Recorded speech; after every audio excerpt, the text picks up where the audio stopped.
This episode of Heroes of the Horn is brought to you by Rafe Judkins, the guy who got voted off Survivor. We love you, Rafe.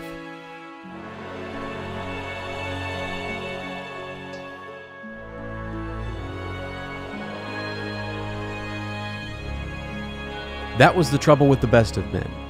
They always thought they were doing the right thing.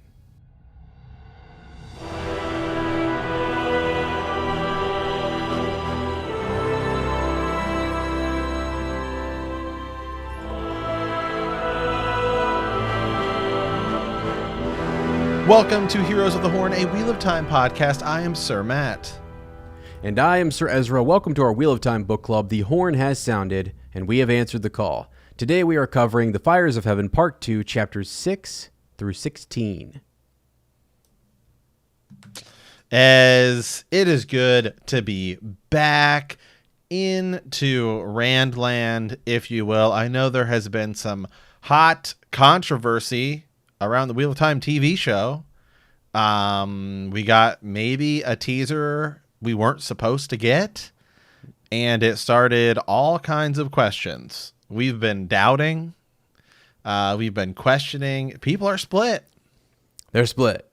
Yeah, they're split. It reminds you of an episode of Survivor in which you have to decide who gets voted on or voted off the island, right? So It's wild. It's been a wild, time for 6-second teaser clips in the Wheel of Time. I mean, let me say this. We did a full video on this, but we got to talk about it again because we did a YouTube video, but we haven't really talked about it on the podcast yet. So we initially got the sort of they've all been 6 seconds, but really they're not 6 seconds. They're more like 3 because it's like 2 seconds, it's like black and then it fades in and out, right? And then it's like one line of dialogue and that's been it. So we got the initial Moraine one, which I was pretty harsh on because it was literally just her face. And I was like, you could have just used a picture, and it's just her face and her eyes open. That's all it is. It didn't tell me literally anything about it. And I was pretty harsh on it. And some people pushed back and said, wow, Sir Matt is just being endless about his criticism of this. Well, it just caused me to question. I've been questioning a little bit, Ez. Are we sure we have the right man for the job here? When is this show coming out? When are the details coming? When is all this stuff going to happen? Okay. And why are they showing us the clips that they're showing? And so, we've said, I don't know, is Rafe the right man for the job? And we're going to get to that here in a little bit. Okay. Because we've done some digging. Wow, we have. Yeah. I might be a little bit of a dark friend here, but let me just keep going. So I was very critical of the initial Moraine video. Okay. Then we got the land video and I was like, okay, now we're talking because we got to see him a little bit in action. Right. And, I was like, okay, it's cool. We get to see the sword, the whole deal. It's like, that's a little bit cooler because it's like zoomed out enough. I can see a little bit of the costume, which is what we've been hoping for, seeing some of the costumes. Well, I'm feeling good, feeling back on track here. Okay. Yeah. We know the show's been delayed with COVID and all this stuff. It may not come out this year. We don't know. It's still slated to, but I'm starting to think less and less that that's likely. So then things get a little interesting. The Wheel of Time Germany, or Amazon Prime Germany, releases the same Moraine clip.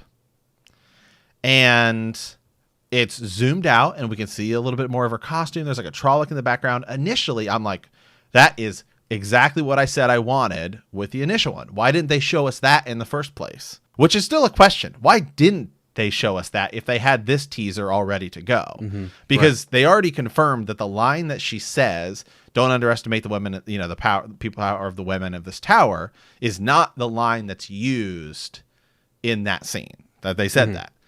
So it's the exact same clip. It's zoomed out a little bit more so we can see a little bit more of what's going on. Sir Jimmy sent it to me. I'm like, that's awesome. Why didn't they just give us that in the first place? Well, then the questions start to arise because the fans started noticing some things. like her costuming. Yeah. And they said it looks a little more modern. It looks kind of like a power suit, pantsuit, the one power suit. Some people said they'd actually seen that at JCPenney. Right. They didn't know that the White Tower had a TJ Maxx, just like. I couldn't believe those comments. Well, it was overwhelmingly negative. We talked about it in our YouTube video. I mean, I literally just like randomly selected and just went down. And it was negative. And then the same sort of thing. The same sort of thing on Twitter too. It's just negative. And I didn't even really notice it at first until I saw people point it out. Well, then the video got taken down with no explanation as to why it got taken down. Was it taken down because it wasn't supposed to be shown? Was that the initial video that we were supposed to get and it got some criticism? Like maybe they tested it and said, "Hey, what do you guys think?" And some people said, "Well, maybe it's going to look like she's wearing a pantsuit," and people might push back on that, and that's exactly what happened, which is why we got it. Was it done to cause maybe some more talk because they don't have other clips ready to go? Is Rafe the right guy to run the show? Oh my gosh. These are the questions we got to ask ourselves. Where we're at. That's where we're at. That's why we started at the top of this. It actually turned into, and I got it, full disclosure here, behind the scenes conversation we had with Jimmy and Matt and myself. We're over there just talking away, Messenger. And I don't know when this happened. I can't remember when this happened, but I do remember the idea is presented. Saturday. Was it Saturday? Okay. Well, no, our whole conversation on Rafe. And who is this man? Oh, I know. It's the first time we actually said, let's go really dig into this guy because his passion. Right. We were just sold on like, okay, he's this guy. Right. Who is he, Matt? Who is this guy? Okay. So I'll say this. So he's kind of really an unknown when it comes to actually like working on shows. He worked on Chuck. He did a little bit of Marvel Agents of S.H.I.E.L.D. And the best part was Jimmy had said to me, like, because he, could have looked this up. Yeah, well, he also did Survivor. And I was like, no, bro. He was on Survivor, and we were just like trying to we were just joking around being as negative as possible. And he was like, oh my God, like it's over. So then we started looking up clips of Rafe on Survivor, and there's literally one where he just like falls into this, like he's like trying to walk across this rope bridge. He literally is like holding on. I think he still holds on. So give him credit, although he did get voted off. And he literally just like gets dunked right, like face first in the water, and he's like still holding on to this thing. So he's like it's like this rope bridge. It starts to twist, and so it's literally just like he's like being held underwater. And so now we just jokingly, anytime we talk about why the show isn't out yet, we're just sending this photo back and forth to each other. We're like, this is where we're at right now. I mean, this is where we're at. Yeah. And then in season 1 of Survivor, and in episode 1 of Survivor, he's talking about how he doesn't want to be the leader of the tribe. He doesn't want to step up to be the leader. Well, this is the guy who's supposed to be running a, couple $100 million TV show, and he's not a natural born leader. I mean, what are we doing? He's not a natural born leader. Jeff Bezos just sold the day before the teaser dropped. Jeff Bezos sold $5 billion worth of Amazon stock. Now, is it connected? I don't know. It's over. The show is dead. The show is deader than that girl Rand tried to revive. Okay, I mean, I don't think there's even with Calendar. Not even with Calendar. Back. Well, we'll call it the one teaser trailer that just ended the show, stopped it in its tracks. No, we're totally just in jest, just joking. Obviously, we're joking around here. Because you start to think. I mean, we're sitting over here going like, when is this show coming out? Like, and really, you go back and you say, all right, the nature of the pandemic, the cards are stacked against them on this. It's a tough series, I think, to adapt anyways. Brandon Sanderson goes in, talks to Rafe, and there's kind of conflicting, like, all right, well, there's certain things you have to do to adapt it. And so Rafe, I know he listens to the episode, so I figure we'll tell him here. I'm sure he does. Right here and right now. The main reason we questioned why you, Rafe, are you the guy, right, to be the showrunner, to lead us through this is I think, correct me if I'm wrong, Matt, but when you're voted off the island, they extinguish your light, right? I mean, that is true. I'm pretty sure your light is gone. The light can't shine on you if it's out. It's out. And I the other thing was, Matt said, he said, Ez, there's no flame in the void. It's just void. Just void, man. The flame's gone. Just, it got snuffed out. It's gone. It is gone. So anyway, we're having a fun with that. Hopefully he doesn't hate us, but because we did want to dedicate the show to him, because we're just I heard a rumor there was going to be like the trailer was going to drop this past Wednesday and nothing. Yeah. And then people are saying Amazon ran a trailer for kind of like their upcoming fall shows. Wheel of Time not in it. It's not there. So which means it's not coming out. Now I'm thinking, and that is, and again, this is really my worry for the show, is because, not that even if the show comes out in 2022, I'm not saying the show won't be successful, but I think I truly believe that Wheel of Time is good enough that it could be as successful as something like a Stranger Things. Maybe not Game of Thrones. Maybe it won't hit that Game of Thrones level where it's like, most awards ever in television history, but something that's like a mega hit, like a WandaVision or a Stranger Things or House of Cards, something that's one of those shows that like everyone's talking about when it comes on. It's sort of like when it comes on, that's the one thing that everyone is rushing to stream. Yeah. And I think that it has that potential, but next year my worry is that, one, with the budget that we know about with the Lord of the Rings show, the Lord of the Rings budget is like $500 million. They're not going to say, well, we're going to hold off Lord of the Rings to give Wheel of Time a second. That's not how that works. Right. Unless Wheel of Time's budget is also that much. And I'm believing that less and less the more footage I see of the show. Not that it not going to look good, but it certainly doesn't look like $500 million. And then now you have shows like Shadow and Bone. The Shadow and Bone, it's a same fantasy sort of thing. You have House of the Dragon, which is going to be absolutely enormous. So I think I think it's sort of safe spot if it does come out in 2022. If it comes out early, because I think we believe House of the Dragon will be April, then that would give it sort of January, February, March. But at the same time, you just look at some of the shows that it's going to sort of be competing against. And again, not saying it won't be a successful show, because like look at Shadow and Bone. Shadow and Bone. Oh, it's kind of big. It's a surprise. But is Shadow and Bone going to be as big as House of the Dragon next year? No. If Loki, if the next Marvel thing came out the same day as Shadow and Bone, it can get buried. Right.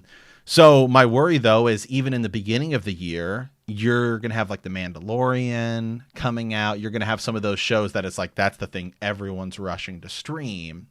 And so I just think I think the best place for Wheel of Time would be come out in a lull where it can stand unopposed, and it'll be something like Shadow and Bone right now, where everyone's like, oh man, what is this? This is awesome, and sort of catch fire. And then it can grow into something really, really big. I mean, even Stranger Things, season 1, everyone's like, this show's awesome. But it was like season 2 is where it's like, okay, now they've moved to the next level, and it's like, it's a top tier show. And that'll probably be the same thing for Wheel of Time. And I want it to succeed as much as possible. And so my worry is next year is going to be stacked with similar content that it could get buried. Yeah. Well, let me give you this. I don't know which season it was. What season was Rafe in on the Survivor? All I know is it's Survivor Guatemala. It's like, I think it's a season 11. I don't know. There's literally like hundreds of them at this point. Okay. So I think there's 40 seasons of Survivor, but I think it's because they run like 2 to 3 a year at this point. Yeah. Well, my whole point is as you said, there will be multiple competitors on what we're calling the streaming island in 2022, and I think it's we don't get snuffed out. Like we want the flame to burn, and especially when it's a new. If it were a show that, Yeah, like you said, it's all about the start of it. It's the catching fire. It's the igniting the flame and all that kind of stuff. And this is a great time to do it. It just doesn't seem like it's going to happen. And so we have to just kind of keep rooting that it is one of those shows that will stand out amongst the other shows. That it's going to come in there and people are going to be like, hey, I really like this cast. This is a really nice cast. This is really cool and interesting. The power, what they're doing with the power is different. Like, it's just going to be tougher. And which is why I'm even like, I'm with you. Let's go. I hope this succeeds. Did you see, and I know some folks don't want to hear about leaked photos, but did you see some of the leaked photos that were? It all looks awesome. Looks sick. It looks really and good. I'm far more on board with Moraine's, and we said this in the thing.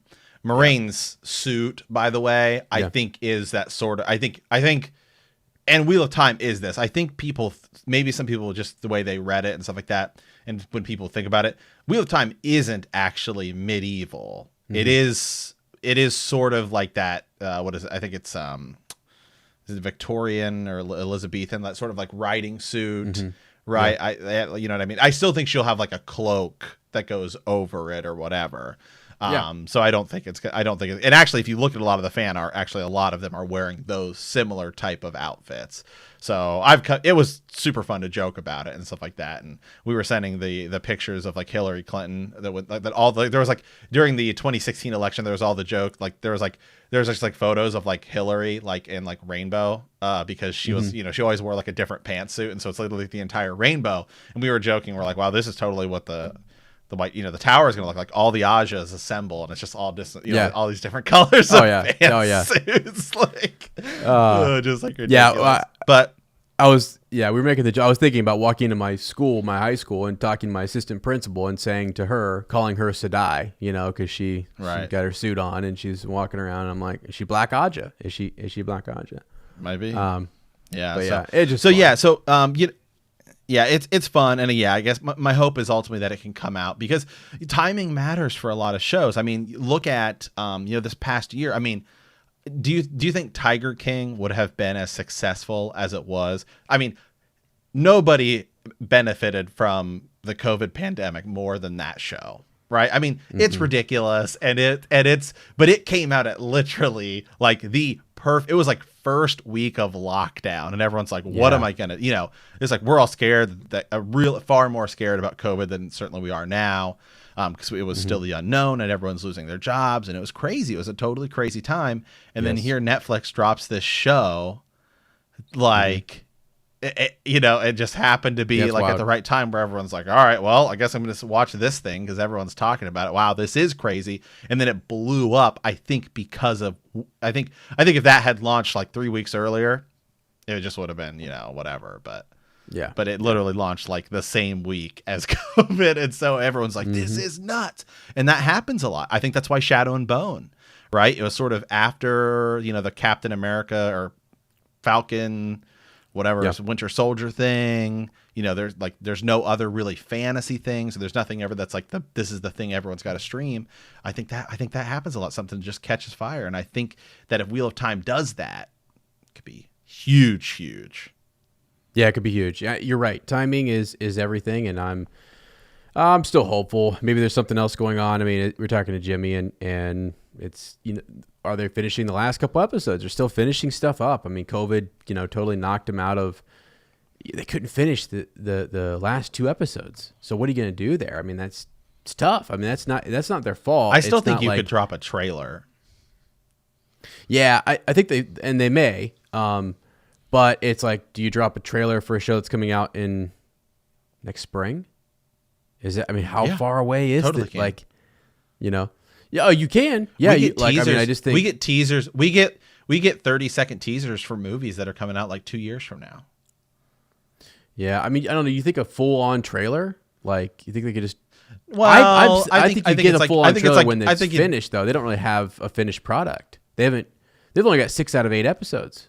I mean, now they do, but like, I mean, 6 out of 8 episodes is still. That's 80%. That's 80% of the show, right? I mean, so why haven't they dropped the trailer? The math on that. But, why haven't they dropped the trailer? A teaser, and all of the footage seems to be from like episode 1 or an episode 2.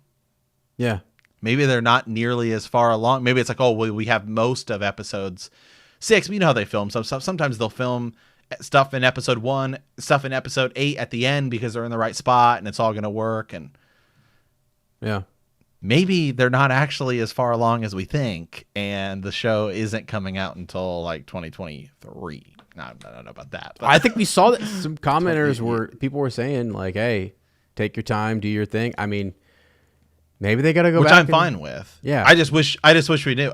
If they said today, hey, you know, due to COVID, this show's probably not coming out until 2022. Oh, okay, cool. Yeah. If you said early 2022, I'd be fine with it, just to give us a sort of idea of when it's coming out. I mean, that's fine. Right. Ah, goodness. Yeah, it would be nice to know. Next Wednesday, they're going to drop a trailer on us. They're going to be like, it's coming in the fall, but it wasn't listed. Sorry, guys. We're kind of wheeling and dealing over here. I don't know, man. Right.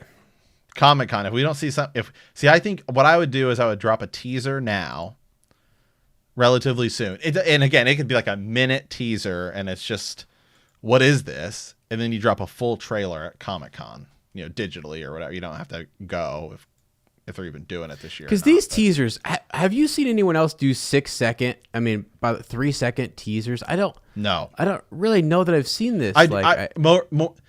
More people do still images. They just do still images. Here's what a character looks like in full costume. Yeah.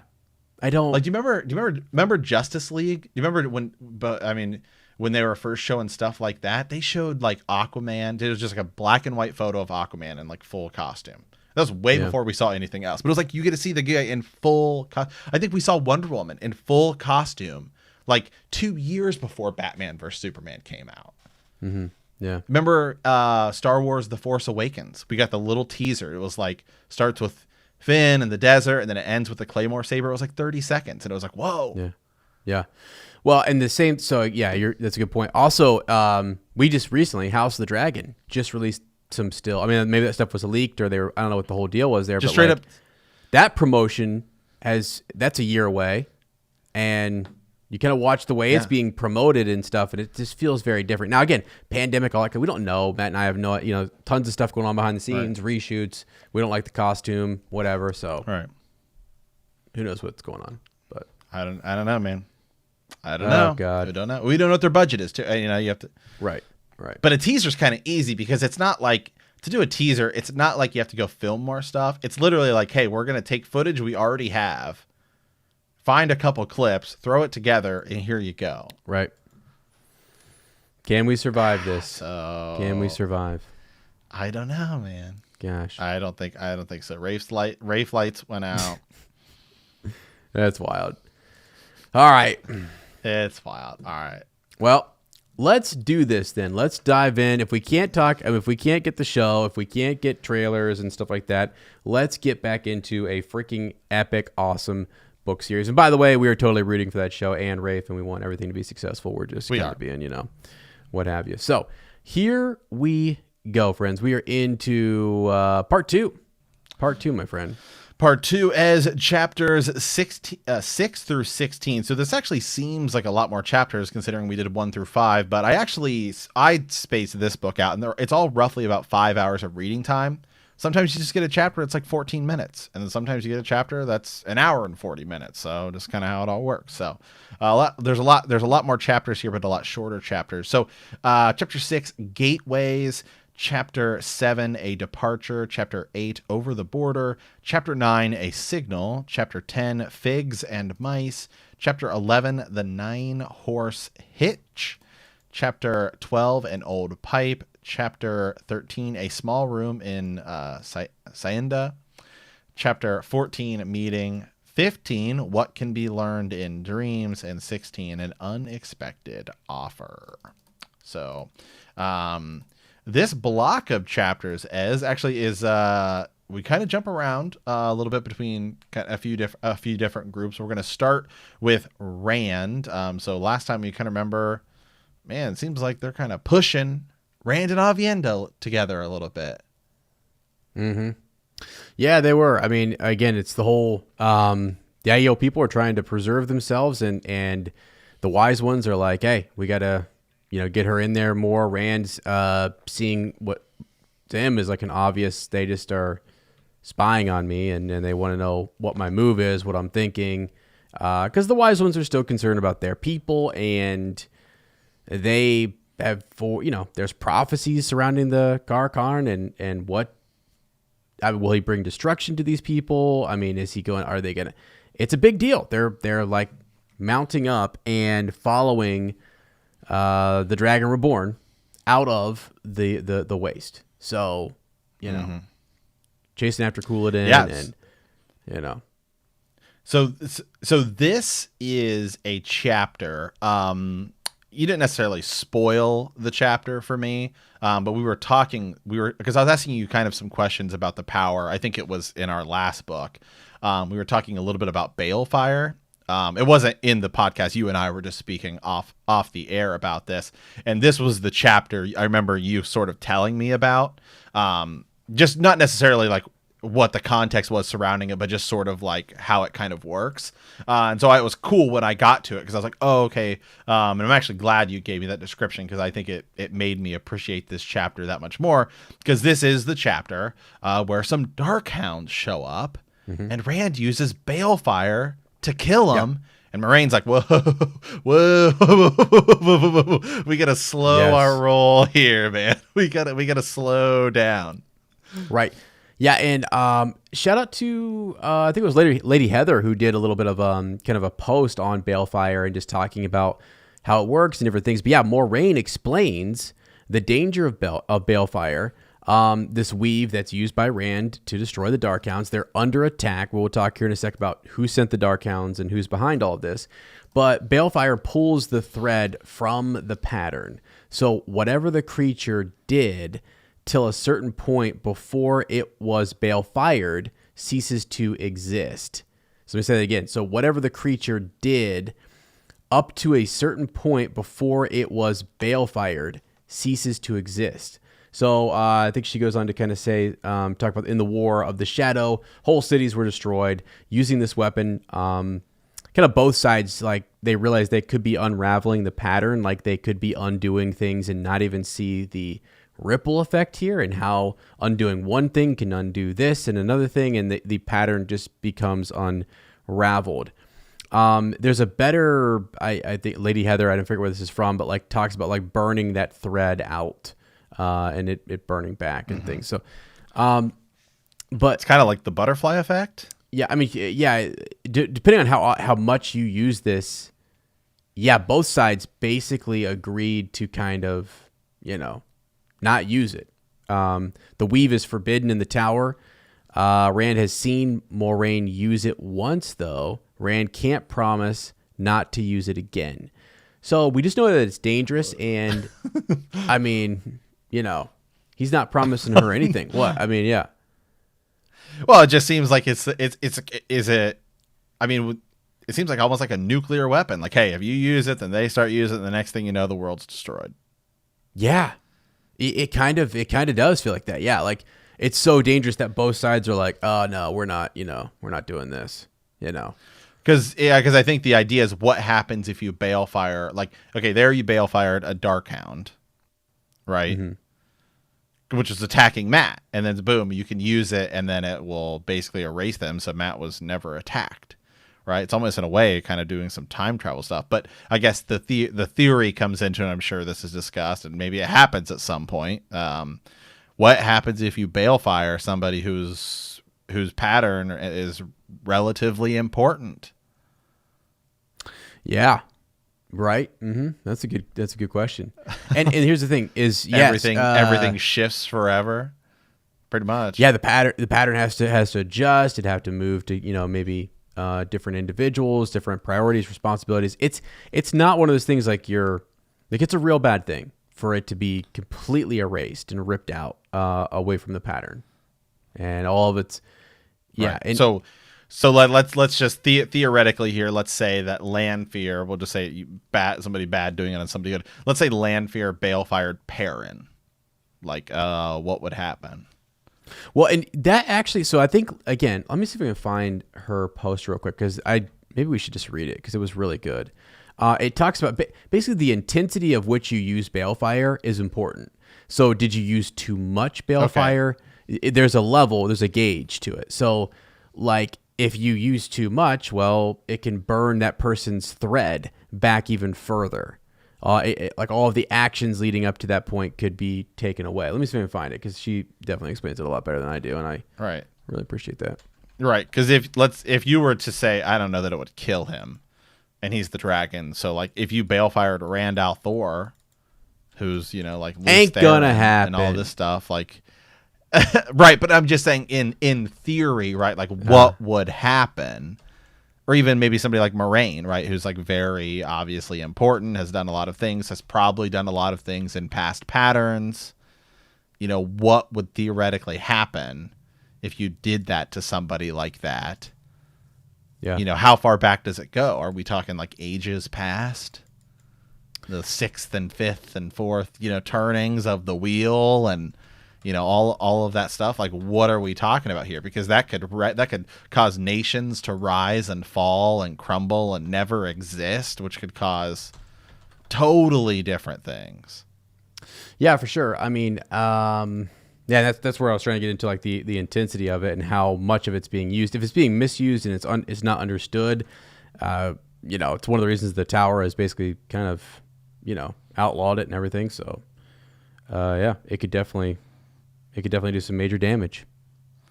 And there's actually a lot more I could say if I could flash forward to later points in the series to better illustrate it, because there's actually really important quotes later about it. I guess it's all I'll say that I just can't use right now to illustrate my point. Right, which is fine. I mean, obviously, we're just learning about it now. It seems pretty obvious that going forward, balefire is going to be used, and at moments when it obviously should not be, or seems like it's the only option you have, and things will happen. And I'm sure it has been used in ages past in desperate moments. And that's what Moraine says. Yeah, it's the war there. It's definitely definitely back in the day for sure. It was a big deal. So yeah, I'll find it. Once I find it, I'll bring it up to you guys here. But yeah.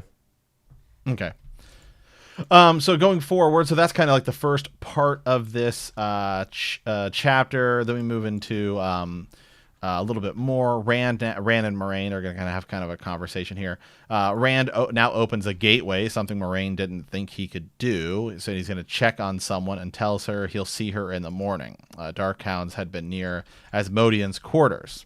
Did his traps destroy them, or did they go back to report? Rand removes the tracks and goes to check on the powerful Tarmon Gai'don he hid elsewhere. They too are where he left them. Then Lanfear shows up and sees him with the Tarmon Gai'don. She thinks he is considering her plan. Luce Theron speaks up and tells Lanfear she is only ambition. Once he saw that, he didn't love her anymore. Lanfear says Asmodean has been telling lies about her. Rand wants to know why she is here. She tells him Robin sent the Darkhounds tonight. He is in Caemlyn, using Morgaze as a puppet to control Andor and gain the Sun Throne. With Rand, Tyrant soldiers moving into Cairhien, and Robin's Andorian soldiers crossing the border as well, something has to be done soon. Lanfear now wants to know why he wards his dreams against her. He tells her he wards his dreams against everyone. He doesn't mention she is high on the list of people he wants to keep out, though. Lanfear claims she can break through, and he wouldn't like it if she did. She has been looking at the Wise One's dreams as well, and Egwene's. Lanfear seems to think he will get jealous if she tells him Egwene dreams of the princes of Andor. Then someone approaches and Lanfear disappears. Analia comes in and tells him the clan chiefs have come to see him. The Shido are on the move, and the other clans as well. They are heading for the Jangai Pass. If they leave now, they won't catch the Shido before they enter Cairhien. Rand gives the order to rouse the spears and prepare to leave at dawn anyway. He means to be as close behind them as he can. And I think that's, I wanted to kind of read the whole summary there just to sort of set the page as to where we're at with with Rand. Because actually a lot of where we'll be going forward is a lot of the other characters. So I just kind of thought that'd be a good place to sort of go with him. So yeah, Luce Theron speaking up and kind of telling Lanfear what's up.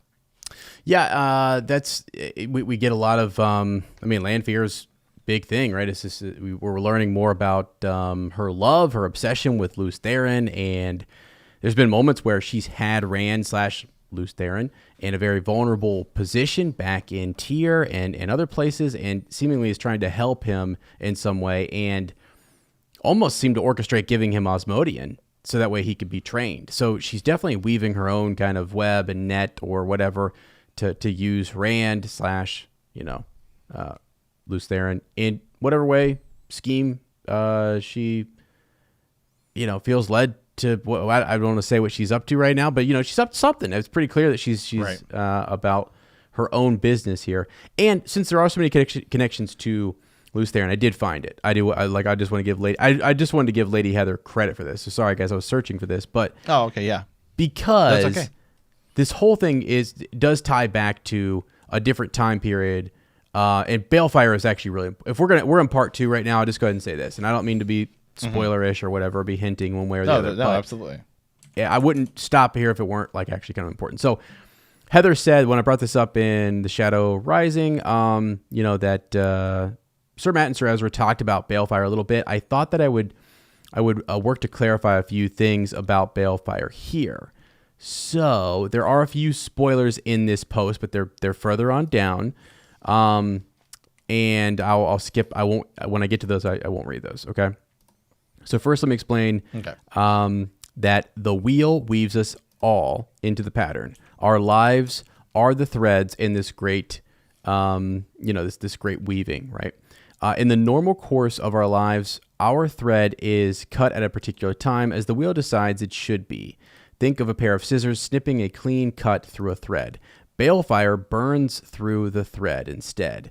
Think of a thread touching fire. The more fire that is used, the further back the thread will burn. Now, this goes against the pattern's wishes, so it takes a lot of power to use Balefire at all, not to mention how much is burned up. So, and then here's the example. So, this example is where the spoilers come in, and she posted this back when we were still in the Shadow Rising. But when Rand uses Balefire on the Darkhounds in the Fires of Heaven, he uses enough power to push the pattern, push back the pattern a few seconds, right? So that's this part, right? I'm not misremembering that. We're at that part where, yeah. No, you're correct. That's right where we're at. Yep. Okay. So and that's basically what's happening with these Darkhounds. So there we go. It's almost like the more power that's used, boom, it kind of pushes that back, and we'll kind of undo what the Darkhounds had just done there for a second. So yeah, if that helps a little bit, and you have to be a super powerful channeler to do it. And so I like the illustration of that burning thread, right? And that when fire hits the thread to end it. Instead of it cutting it clean and stopping it right there, it actually burns back a little bit. And the more that it's burned, it will continue to undo what you had just done, and it will become no more. If you cut a thread, it's still laying there, and all the events and actions that led up to that moment of it being cut with scissors, as Heather says, it just lays there and you can still see it. When it's burned, it goes back and it's gone, and whatever it had done prior is, it's kind of undoing what had been done. I'm sure someone has a better explanation for it, and someone can send that in or follow up on Heather's post here. And there's actually, if you go look at that post, there's tons more spoilers. So please be careful when you go to the Facebook group. So Matt and I will get into full spoilers once we get to A Memory of Light and get after it once we get through all the books. Right. But there you go, my friend. Yeah. Just wrap that up. Okay. All right. So next chapter, chapter 7. Here we're going to move into a few short chapters, which is why this is so many chapters in this block, just because some of these are like 15 minutes. So really there's 2 points of view here. It's a departure. It's sort of Egwene and then Moraine. And really, I guess, to kind of pull out of the Egwene part is she kind of talks to Aviendha a little bit, and you can tell that there's still some tension going on between Rand and Aviendha. Egwene kind of wants to help her, And she keeps trying to offer to help her, and Aviendha tells her no. And that's kind of that block, really is sort of the thing. And then as they're getting ready to leave, Rand sort of uses the power, and up comes some water right here in the desert. And they sort of view it as almost like a miracle for the Aiel, which is pretty cool. And then it kind of Egwene kind of, I think, is taken aback just a little bit. Anytime Rand uses the power, she's still kind of like, it's just weird for her to see him doing. It's almost like, I view it almost as, it's almost like, and I think this is interesting. I think you get this a lot every time that Egwene and Rand talk. I think you get to see them seeing the other person just grow up, but it always feels like they're growing up in a different direction, and it's just surprising to them because they knew each other so well, it seemed like, and now it's just like, wow, never would have expected that, right? Well, and remember, once it was to all of them, a man who could channel. Wow, scary thing, a scary thing. He'll go mad. A man who could channel the power should be, and even largely, I think, around the world now, it's still believed should be gentled. Should be. So, right. Yep. Well, here's somebody who's using the power and seems to have some control over it. So then we move over to Moraine. She's also getting ready to leave, and we get a little conversation between Moraine and Lan. And again, this is sort of them directions that they're going in, and just kind of it being interesting. Lan says he sees Moraine as worried. They know the last battle's coming. And Moraine kind of talks about how he's changing a little bit, right? And a wisdom from the two rivers is at the heart. At the heart of it, my friend. At the heart of it. And she's been hinting, and there's she's got a plan. She's going to work through all of that. It's going to be okay. Or is it? What does she mean by she's handling it and she's going to take care of it? We haven't trusted. At what point do we actually? Does anybody trust Moraine anymore? Can you pass your warder off to another Aes Sedai? Can you pass your warder off to another Aes Sedai? Read and find out, my friend. You're gonna have to read and find out. Okay. So I just don't know, think that's a good question. That is possible. Yeah, because you would wonder, but I don't wouldn't know. that be the easy I thing don't know to do? if you're. Is that what you're saying? I don't know though, because would you want to have a relationship with your warder? I don't know that you would. It's almost like dating a coworker, right? Oh yeah. I'm with you. I understand that. I could see it going both ways, because on one hand, it's like, well, there's this bond, but at the same time, it's like, if you sort of have control over them a little bit, is that person going to love you as much if you were to say put them into situations they might not want to go into? Are you going to be hesitant to use them? Are you going to be hesitant? So I can see it going both ways. On one hand, it could make their bond that much stronger if theoretically Nynaeve were to be able to, and Lan were to be able to be bonded. But at the same time, is it dangerous? Is it dangerous in the first place to fall in love with your warder? And then also, could it put them in dangerous situations because she would be hesitant, and then Lan can't be used to his full ability, Matt, you're asking good questions, my friend. Tough. I think good questions, just good things to think about. Well, and think about this too real quick. So the Green Aja, at least like the Battle Aja, they are, it has been said up to this point that there are times where they will marry, or they will take on more than one warder, or that they even become, it's been hinted that romantic, and it might even have been flat out stated. Right. But I'm sure that happens a lot. I'm sure that happens a lot. Is there a conflict though? Is there a conflict? Is there, right. Are you going to, I don't know, because Moraine is always so dedicated to whatever it takes to get Rand to the last battle. Look, if that means to sacrifice her warder, she'll do it. She's dedicated to her cause. She's dedicated to this. And the Blues are very much like that, But I don't know. Would you be compromised? Great question, man. This is really a good question. That's all I'll say. Should I think about it a little bit? Yeah. Okay.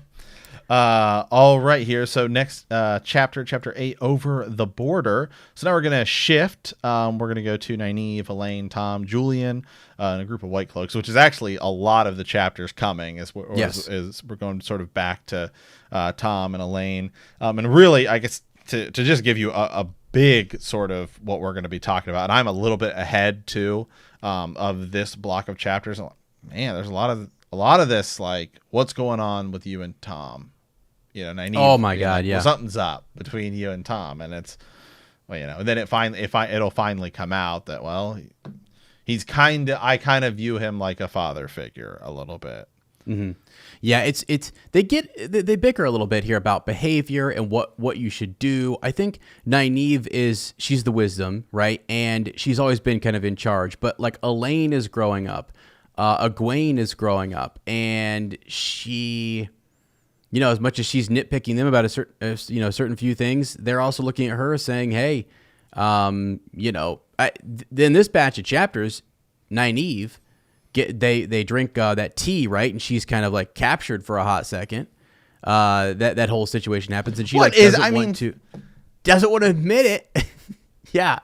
How many times do these girls get captured? I mean, come on, man. Hey, but they didn't need Matt's help to get out of Tyr. Just, I know, but literally, I mean, literally, it's like, hey, they're not full Sedai. They're not full Sedai. Is their pattern to just get captured over and over and over again? Because I remember because I'm a little bit further ahead, and so I remember reading this. I read this I think over a week ago or whatever. And when I got to that part, I was just like, "Are you freaking serious?" They get captured for a bit. Well, I mean that's Here we go again. Their entire story is getting captured. Yeah. Hey, the wheel weaves as the wheel wills. All right. So this is look, it happens, man. It happens. It does do something here to. It is kind of cool. They're on their own. They do have Tom and Julian, and they're making their way. They're worried about Moghedien.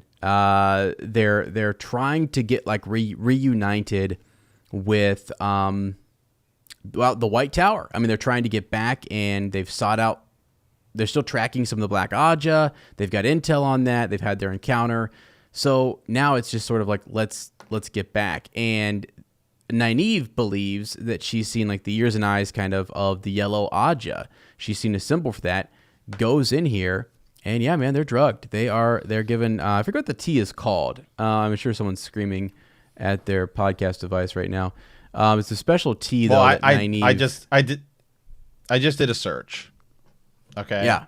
And thankfully, this search goes up to where we're at. It says, does anybody make a count of the number of times Egwene, Nynaeve, and Elaine, got caught? And it's literally once per book. Yeah. It's a pattern. It's a pattern. Then they got to get out. They have to get away. So, yeah. I'm sure it's going to happen more times going forward. Yeah. So we're going to talk about these and yes, it is. Let's weave all of these kind of together because I think for the next couple of chapters, like you said, we are kind of with Elaine and we're working on these things. Right. So, yes, she goes in with like the seam mistress. I think it's Makura is her last name. Mm-hmm. Rhonda. And you've got her assistant Lucy there. So that's who these two individuals are that they go in and they're drugged. They are drugged. So are they working with the Black Aja, Matt? Are they dark friends? Is this something that the White Tower wants them to do? It's all this kind of stuff that Nynaeve is thinking about. So, it sucks that they've been captured once again. So, yeah. Let me just read this to you guys. So Nynaeve makes it clear to Makura that Julian knows ways to make people talk. So actually, hold on, let me back up. Actually, so let's see. Just as Elaine is regaining some of her motor skills, Lucy gives her another dose and she loses consciousness again. So they're continuing to dose these girls with tea and to put them under. I think it's fork root or something. I can't remember what the root is called. It's a special type of tea that causes them to not be able to channel or whatever. So when she wakes up, her ability to move comes back slowly again. Then the door crashes open and Tom is in the doorway demanding to know what Lucy gave them. Nynaeve tells him it was Rhonda. Rhonda is brought in a bit later by Julian. He found her when she was trying to get into the house the back way. It's time for the interrogation. So Nynaeve makes it clear to Rhonda that, look, Julian is not a guy to be messed with. He makes people talk. Julian plays his part well. Starts to kind of, talk about ropes and things that he might need to interrogate her. Rhonda decides to talk. She gave them the real message. The reason she drugged them was because of a description of Elaine was passed with instructions to send her back to the White Tower. And so the question is, why would Siuan Sanche want her back in Tarvalin after she sent them away? The only name they can ring out of the woman is one of the, I think it's a yellow sister, right? A yellow Elaine has seen but doesn't know very well. She hardly seems the type to be Black Aja. So she swears that she serves the yellows, not the Black Aja. Convinced there is nothing more to learn, they tie the two of them up. They go downstairs, and we're kind of moving on there. So they're learning something about where they're headed, and they don't really at this time understand everything that has gone on at the White Tower. So we're back at this perspective where it's like you and I know because we've read what happened to Siuan. And we know Elida and what's the split that's right. taking place. They've got to figure this out. Yeah. So they're going to work through all that. What's the English teacher term? Is dramatic irony? Yeah. Uh-huh. Isn't that what that is? That's right. It's where we know something that the characters don't. Yeah. There we go, man. There we go. Let's go. Yeah. Okay, I have the description here. Yes, it is. Go ahead if you're going to finish. No. What's the root? Yeah. Oh my god! It's pretty cool. It's pretty cool here, and actually, the description isn't necessary. It's non-spoiler. So, it says fork root affects both male and female channelers, but it remains to be seen if fork root would block the use of the true power taken from the Dark One. The main feature of fork root is the inhibition of access to the true source. Physical symptoms of fork root poisoning for a channeler initially include fatigue, dizziness, weakness to the point of inability to move or speak, until finally unconsciousness. Sounds an awful lot like when I drink White Claw. It takes effect fairly quickly, while its effects take a while to wear off. After revival from the unconscious state, weakness does persist, and as does difficulty with channeling. Then it says they get headaches. I mean, literally, it sounds exactly like just sort of being hungover. But here we go. It says it also says it does not affect non-channelers in the same way. A person who cannot channel can consume far greater quantities with vastly reduced side effects. The amount needed to knock out a channeler would barely affect someone unable to touch the true source. It seems that fork root was an herbal remedy of some kind of before the discovery of its effect on channelers. Yeah. But it's never explicitly stated. So that's pretty interesting that it that it only affects channelers pretty much. Right. Yeah. And so this individual has to have some connection with the White Tower. We know that. And then, you're using something specific on these, air quote, Aes Sedai. To incapacitate him. So now, at the very end of that chapter, there is this odd little thing where she wakes up, right? Elaine and Nynaeve have escaped, and then she kind of goes to, I forget his name. There's an individual, Avi, I think, and sending like to send two pigeons, one to Tarvalin, and then there is a copy of the note that is sent west. So he picks up after she leaves. Avi picks up a sheet of paper that was beneath the one she was writing on so he can see what she wrote. As he always does, he makes a copy of it and sends it off to a third direction to whom is not known. So just want to throw it out there. There's some mystery at the end of that, like what is happening with these messages being sent. You almost got people watching people. Got, you're sending it to the White Tower. Well, this other person's getting informed as well. So, yeah. Okay. All right. Chapter 11, which I think was probably my favorite chapter of the bunch. The 9-horse hitch.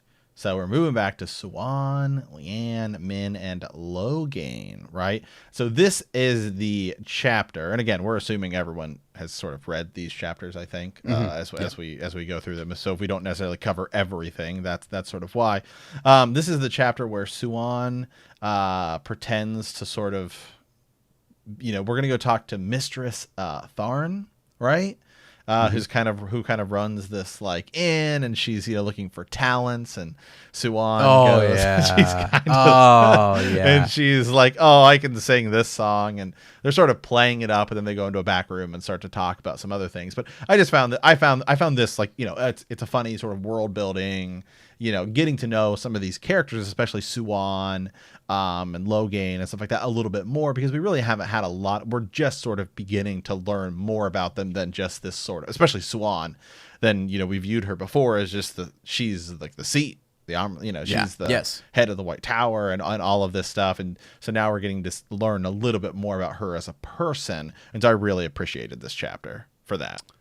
Yeah, for sure. This is cool. I mean, it is interesting. I think when you first find out that Siuan has been stilled, and then we're like, well, that's over, and it's just like, no, this is such an important character that, and I remember when I was first reading, I'm like, wow, what, like she's not just going away. Like her and Leanne are like not going away. They're also with a huge character, Min, and then you're like, why is Logain still around? Like why are these characters? And then you start to say, well, hold on a second, you've got a couple.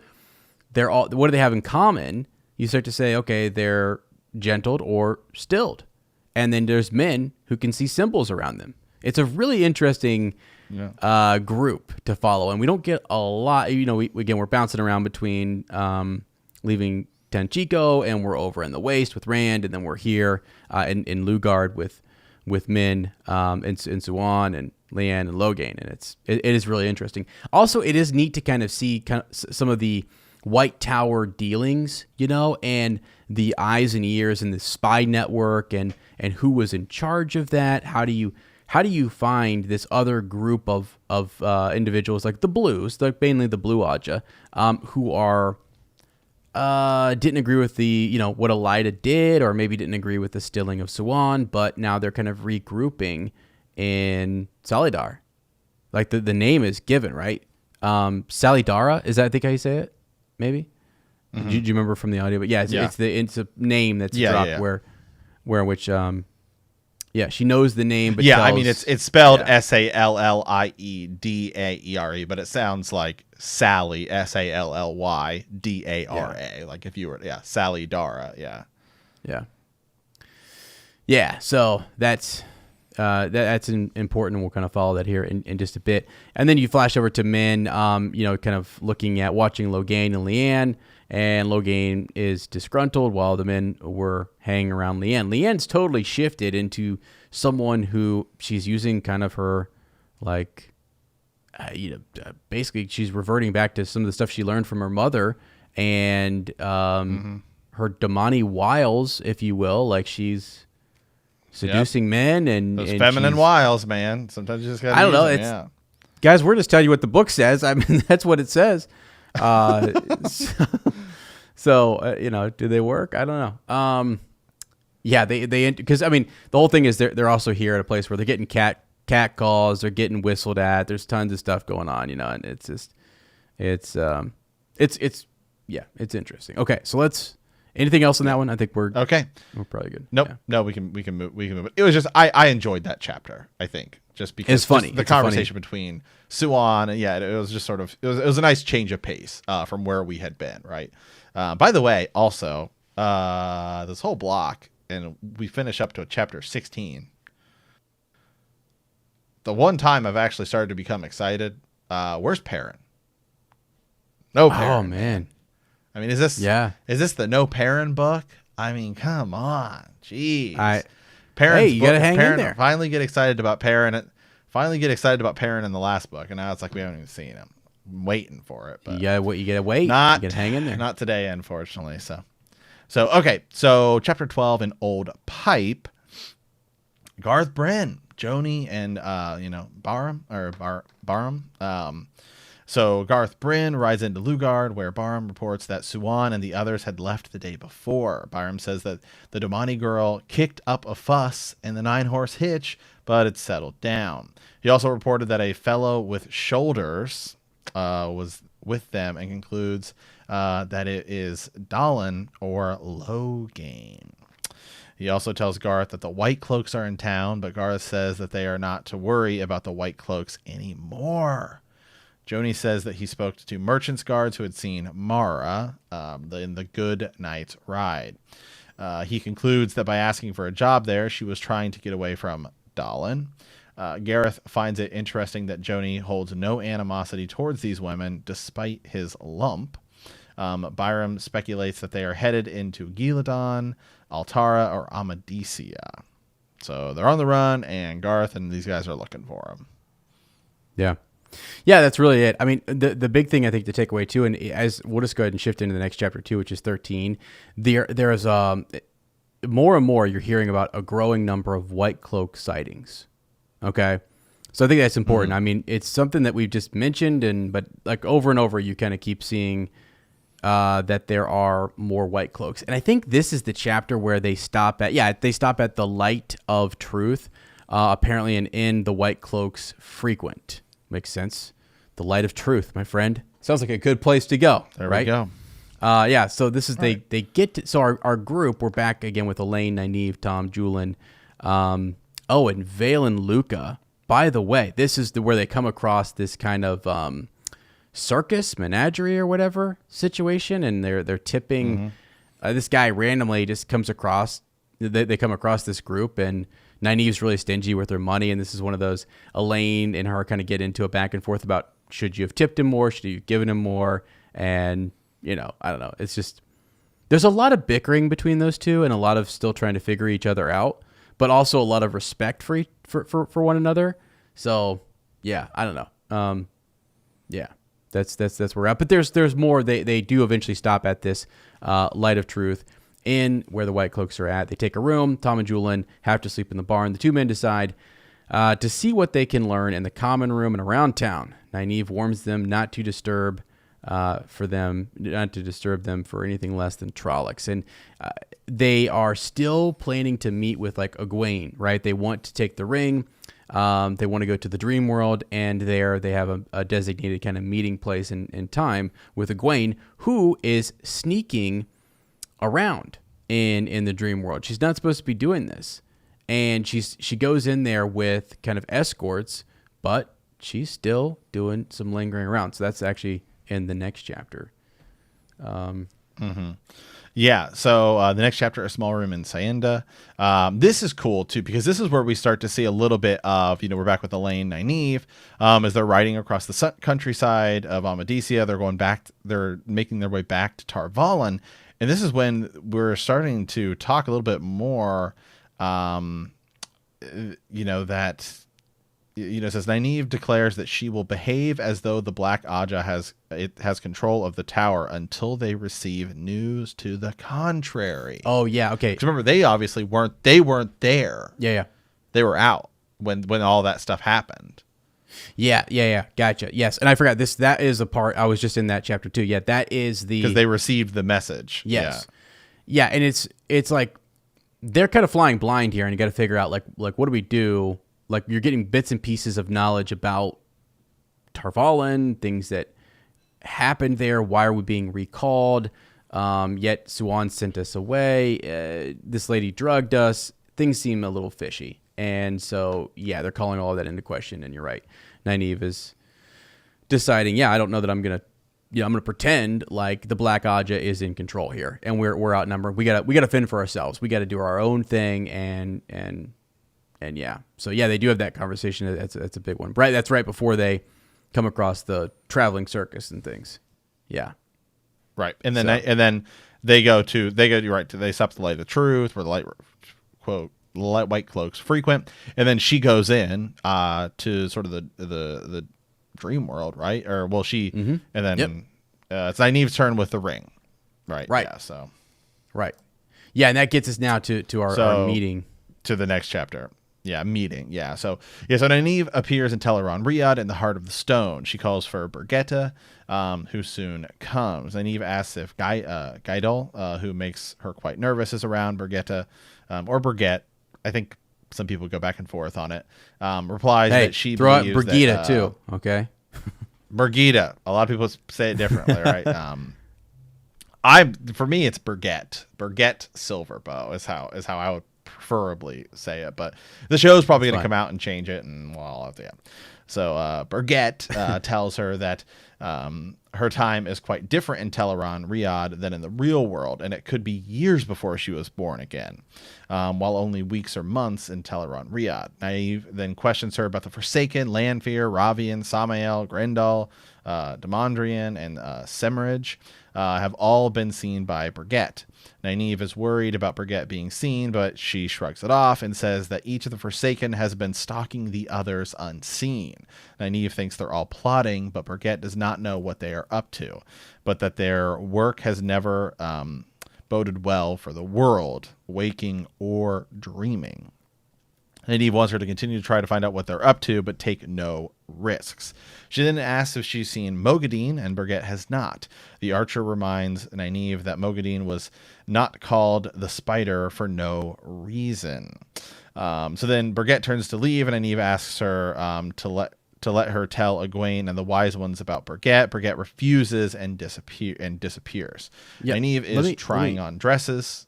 Yeah, okay, good. Yeah, go ahead. Well, I just want to jump in just real quick, because I think one thing Birgitte Silverbow is here. Birgitte. And right. Birgitte, sorry. Birgitte. Yeah, what's that word? However you want to do it, it's fine. Yeah. We'll probably go back and forth. But she's powerful. She knows her way around here, and to say that Moghedien is like able to even hide from her is pretty cool. So this Moghedien person is able to kind of like spy on the other Forsaken and is the Spider.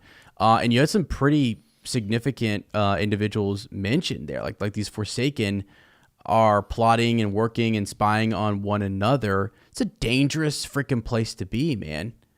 You know, I mean, I feel like it's never like you do get the moments where it's like the Forsaken are back, but like it seems to slowly creep up on you, and there's almost moments where you're like this is one of those where you're like, holy, wait a second, you know, Ravine, Lanfear, Grendel, Demandred, like they're all freaking there. Moghedien, like how many of these guys are there? You start to go, holy smokes, man! It just seems like there's 13 of the 13 Forsaken, right? They're powerful, and they're powerful. How many of them have we already killed? I mean, there's only like 6 left. We'll just keep. Yeah, actually, we should do a recap. How many of them are there? Yeah, we should. Yeah, how many? Yeah, because there's the 2 we kill at the beginning, the very and then Balzamon's gone, wrecked. Good or God, is he? wrecked, or is he? See, that's also part of the problem too, which is Slayer. I think he's still out there, aka Lord Luke, right? Slayer. But Perrin wrecked him. But Perrin wrecked him in the dream world, right? He kills him in the dream world. Mm-hmm. Because he shot him with the arrow. He shot him with the arrow, yeah. He vanished, didn't he? Yeah. If you die in the dream world, are you dead in the regular Here world? we go, folks. Why do we open this box of marbles? Just a great, because as you said, he shot him, disappeared. Lord Luke shows up injured. Again, what's up with these Forsaken? Are they like? Is there a connection there? Yeah.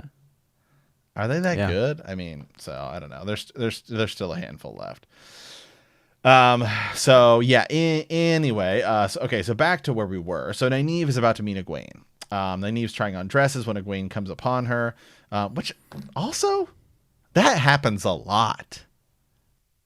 Just something that, how often does it happen that like girls are like changing when another girl walks in?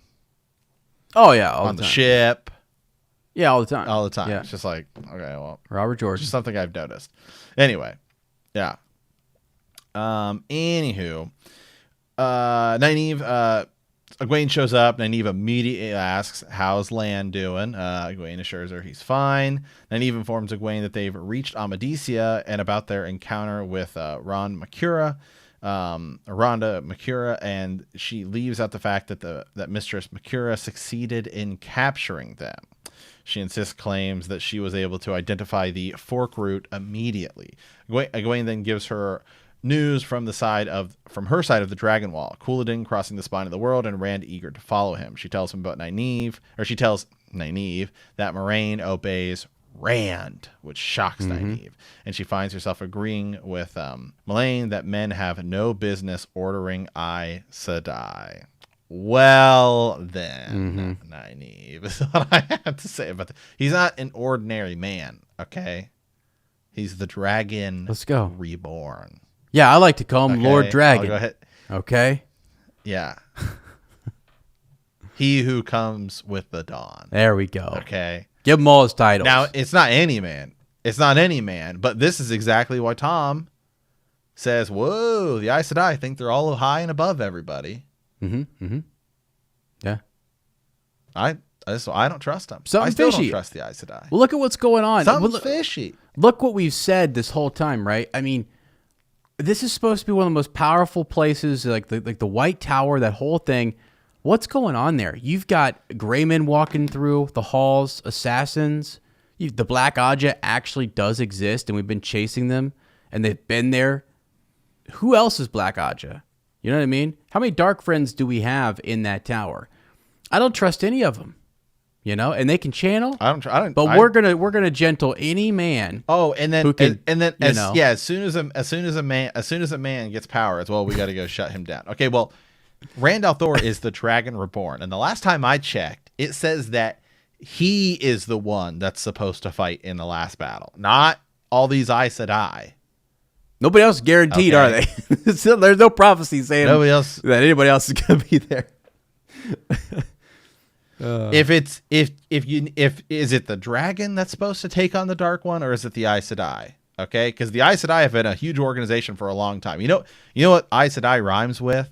Another failed organization from another fandom, Jedi. Okay, Jedi Council, the Aes Sedai Council. Well, they both fall, and who is it that saves them? Oh yeah, one man, one hero. You know. Luke Skywalker, a.k.a. Rand al'Thor. I mean, they're pretty much both have power swords. Yeah, same thing. Right, same thing. Sometimes, hey, you know. So, and if it were the other way around, I'd agree too. If the Aes Sedai were men and it was one female that's supposed to do it, absolutely, they're the dragon. Yeah, exactly. Yeah, exactly. Well, you know, so Moraine, you look at this is all shocking for Nynaeve, right? But Moraine, I think we're coming up to that chapter here where she basically says she remembered how she went back to one of her earliest lessons in how to channel, and you had to surrender to the source. Like when men channel, they have to grab it by force and wrestle with it or whatever, yada yada. It's more of a violent thing versus when females channel the power, they surrender to it, and it's almost what she's doing with Rand is she is bringing him under her control, and she is, kind of doing what is necessary, if you will, but it's by following his orders, by doing what he says. And so we'll get to that in a second. That actually is. I mean, we're almost done. That is actually the next chapter. Okay. Because we're almost done there. And so the next chapter is split up. So we're still with Nynaeve and Egwene, and they're sort of just talking they're sort of just continuing their sort of conversation. But then it moves, and they're sort of talking about what fork route. That's kind of a big part of it. Okay. Yep. And then it moves to Egwene, and she's back in the camp, and this is where she has a big conversation with Moraine about a lot of things. And one of the things is she sort of Egwene brings news to Moraine that White Tower has been taken. And yes. And that hasn't been found, and everybody's answering to Heliida. Yeah. That's something. So she and Nynaeve, right? Nynaeve visualizes herself back at the tower. They're rifling through the papers. They're in the dream world trying to figure out what this doesn't seem like Suan. There's basically this order to kind of capture or to arrest Moraine. Seems like that's her good friend, right? So Moraine is good friends with Suan. And so when she comes back to tell Moraine about it, Moraine, if I remember right, she's just kind of like, hey, I got to do what I got to do. I gotta, it really just all is as the wheel weaves, man. Like I gotta get Rand there to like, she almost wishes too that people wouldn't have split. Like I think that was the thing, right? Moraine almost wishes that the tower wouldn't have split in defense of Suan or whatever. She values and sees that you need a united tower, and we don't have that. Right. So, yeah. Let's just say that. I think the word "good friends." I think you could replace the word "good" with something else, but we'll get to that. Hey. Unless you've read New Spring, okay, all right. I mean, hey, we got a pigeon about New Spring coming up, so we'll talk about that. So, oh god. So So anyway, so then really the kind of the cool thing in this part. Is as they're sort of talking, and you already went over a little bit about how Moraine's going to help him, and she's having that conversation. But the big kind of takeaway here is that Egwene sort of realizes that Moraine's tone around her and the way she talks to her has shifted a little bit, and she's seeing. I think she's starting to see me a little more as equal, as like a full Aes Sedai. Yeah, for sure. That is that, and that's something I was talking about earlier too. Just as she's watching, like Egwene is growing up, their characters are her character is developing. Elaine is as well, and Nynaeve is struggling with this whole like, well, I used to be, I'm the wisdom, I'm in charge. Like, I don't know. And she has trouble kind of admitting that she's failed in a way, or that she's got captured, or that she got tricked in, like with the whole fork root situation, and almost doesn't tell the truth. And it's like, well, it's just a little lie. It doesn't really, I didn't have to, it's not really a lie. And I just omitted what really happened. But well, then why say something now? So Egwene's kind of calling her out a little bit, and Nynaeve's like, oh yeah, okay, well. So there's a little bit of a power shift, I guess, is the best way to say it, right? So yeah. Mm-hmm. Yes. Yeah. Okay. So then we finish actually with kind of a short chapter as we go to chapter 16, just kind of the way this happens. An unexpected offer. Nynaeve, Elaine, Galad, Tom, and Julian. They wake up in the light of truth. One of the inns in Saenda, Amadisia. They had decided to leave the town for Tyr that day when Galad appears, dressed in the Child of Light uniform. He offers to take Elaine to Caemlyn, where she, in his opinion, belongs. See, there is a man coming in saying, I think I know what's right. See, so it goes both ways, all right? Right. That's where true. She belongs. Come on, man. Yeah, get out of here. It goes both ways. And sometimes you have the men saying, I think I know better. And sometimes you have the women saying, you know what? Elaine, first of all, she is an Aes Sedai, but she's not really in the think I'm better than everyone thing. She's no. Daughter of the Amarylline seat, man. I mean, come on. Yeah. Well, yeah, exactly. So she is ready to inherit the throne of Caemlyn, right? So she's like next in line. Yeah. So she's a big deal. And I get like Galad is like overprotective and just like, look, we got to get you back, type of thing. Right. But I mean, she does what she wants, man. So Elaine is cool because you're right. She doesn't actually fit in that whole for someone who was born into like royalty. Nynaeve even compliments her on this. Like, she admits when she's wrong. She will admit when she's wrong. And I think that's an interesting thing. A lot of these characters have to admit like their shortcomings. They have to deal with like areas in their life or parts of the story where they were inadequate or they messed up or they have to learn and grow. Galad is a very interesting individual, and the compass that guides him is one that scares Elaine, like actually his moral compass and what he's willing to do. And that's strange, right? And now he's like, with the White Cloaks. And like I said, keep in mind, the White Cloak presence is growing and growing and growing. So that's gonna be something to pay attention to. He's also not really that skilled as a fighter. So yeah, apparently he got beat with a guy who had a quarterstaff.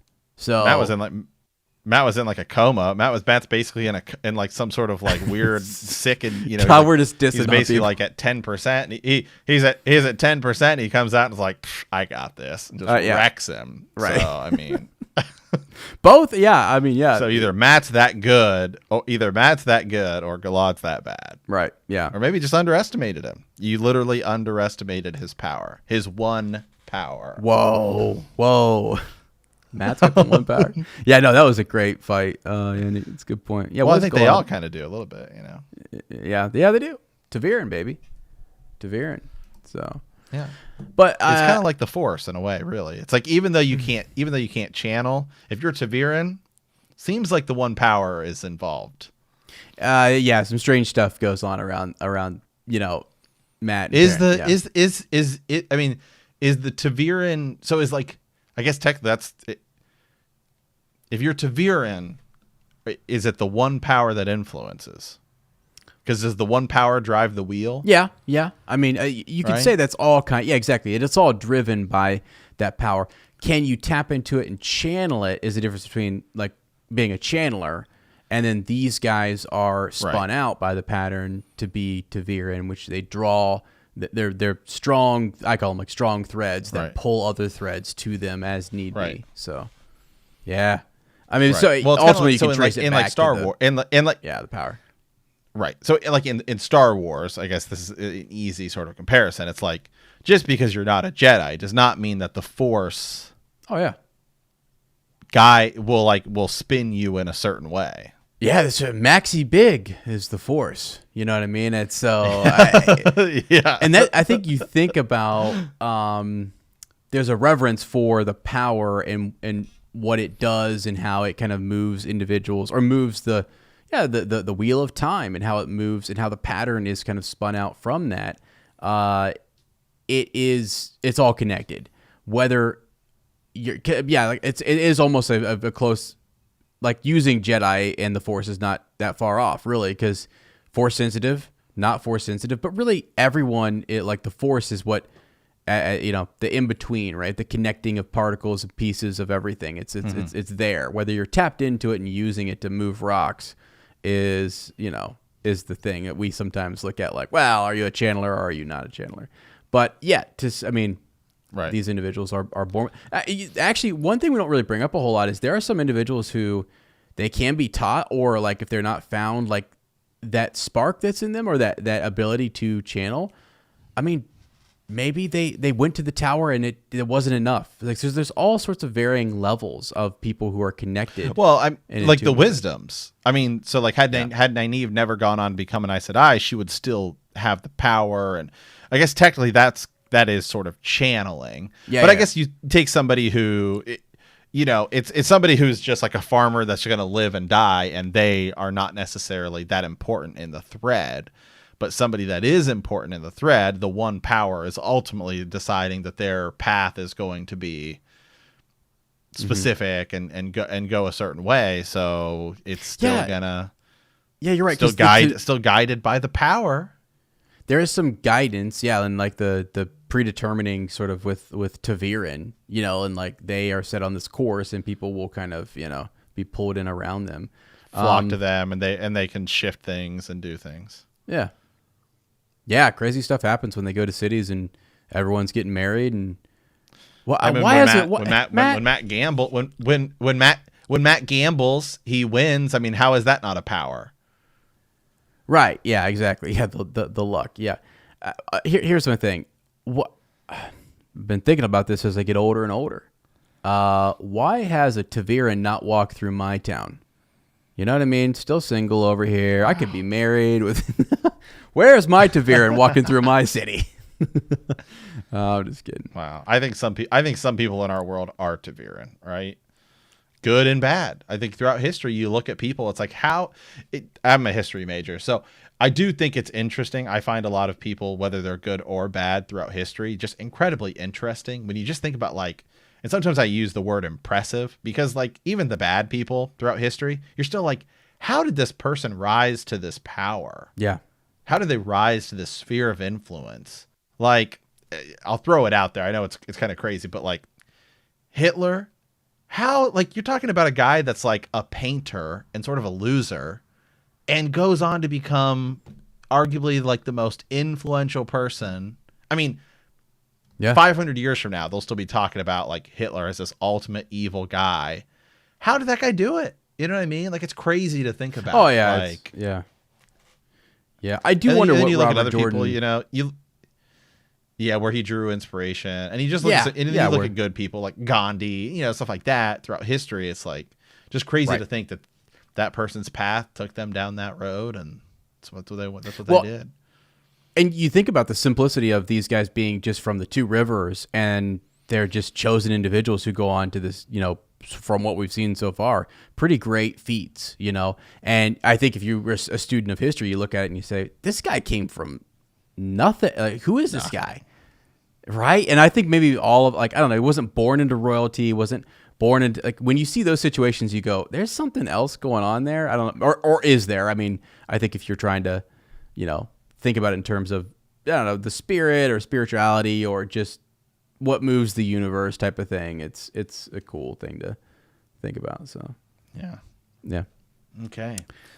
All right, guys. Well, that's kind of it for our chapters this time around. Next time around, hopefully we have some more show news to talk as, like a trailer or another teaser. God, I would love that. Or some more images or something, man. But as we get closer and closer, I think there's less and less things likely to happen. Like, I don't think, Jimmy and I had this conversation, I don't think we're seeing Elaine season 1.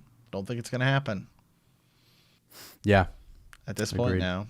I know it's wild to say that, but which means are we gonna and I'm also thinking, I know where we'd kind of thought like, oh, we're gonna get through this book. I think that's off. I think that whole timetable of 2 books a season, I think here's the adaptation, because now that I'm a lot further and I've seen more of Logain's story, yeah, we might end season 1 with the like, they might shift stuff totally around. The tower might fall, and that might be why we have Logain season 1, because they want to have him out on the road season 2. They could really change some stuff, man.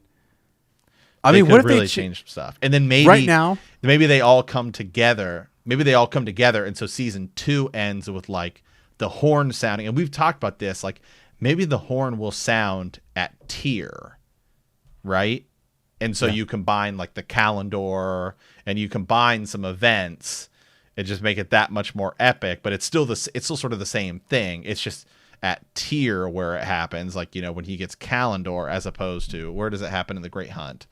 Where does the Great Hunt end? What city is that in? Falma. Right. So maybe it happens at Tyr instead of Falma, right? Maybe that's the route you go. Yeah. So it's gonna be different. And Ray, well, the before we close this out here, we made some jokes about Rafe, but everything you just said right there, if they really start to alter this, people will be like, you know what? Is he the guy? Is he the guy for the job? I'm kidding. They'll question it. They'll question it. As long as it's good. I mean, I'm fine with an adaptation being totally different. Me too. Most comic book movies are totally different, but as long as they're good, you can see the inspirations. They don't necessarily have to follow that comic exactly. So I'm fine with that. So okay. So we want to thank you for answering the call. In our next episode, we will be discussing The Fires of Heaven, Part 3, Chapters 17 through 25. Absolutely. If you like our podcast, don't forget to subscribe, like us, write a review, leave a comment, or send us a message at thehornofvalir@gmail.com. We will see you soon, and remember that the grave is no bar to our call.